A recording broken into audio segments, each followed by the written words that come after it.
Dick Henson spent 35 years in the grocery trade, a counter-curate as he describes himself, and then became a publisher, working from the dining room of his home. Retired and told that if he continued working his social welfare would be reduced, he took the cut, went ahead anyway, and produced 3,000 copies of the Cork Centenary Remembrancer. Well, principally because at the back of my mind I had this idea for many years that I would bring up to date Tucky's Cork Remembrancer. It was one of the books of local history that I have had most affection for down through the years.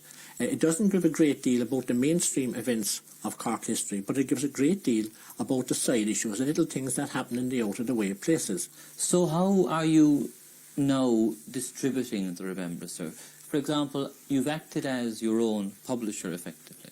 I have. I was principally interested in having the whole thing as a one-man operation, to see to what extent one person could do everything in the publication of a book. In other words, write it, have it typed, sub-edited, drafted and so forth, and then distributing yourself. One had, of course, you had a printer. I had no printing facilities, and that meant, of course, that you had your finger in the pie, so to speak, at all stages. You could contact the retailer, contact the wholesaler, and eventually have contact perhaps with the distribution side of it, and eventually with perhaps a certain amount of the buyers.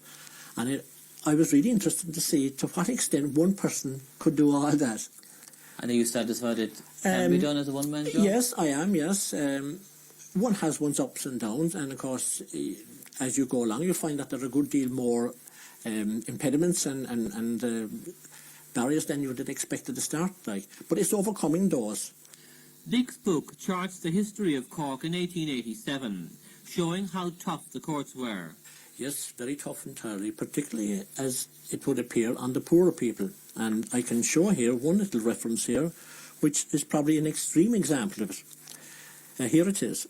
A woman named Mary Lane, who was 75 years of age, pleaded guilty to the larceny of a pound of tea from the shop of Messrs. Newsom in Partick Street. It transpired she had already spent 49 years in jail. She was now sent to penal servitude for another 5, bringing the total to over half a century in one lifetime. It was an interesting year in Cork. The Lord Mayor, Alderman John O'Brien, was locked in combat with the Unionists on the City Council as he fought the nationalist cause.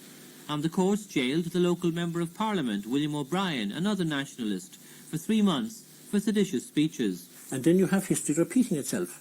The Cork Corporation had a problem with strike then as now, as a result of which the health of the city had been seriously imperilled because of the accumulation of refuse in the streets. A poet saw it otherwise. He said, "'Tis hard these windy days on the South Mall to wander, and on its vast relays of dust and grime to ponder. In that wide street where merchants meet, last week you might have found them, in gales of wind, half-choked and blind, dust, straws and litter around them. O corporation dear, O gentlemen have pity, O stingy men and near, do clean your dirty city." Beautiful city, beautiful city.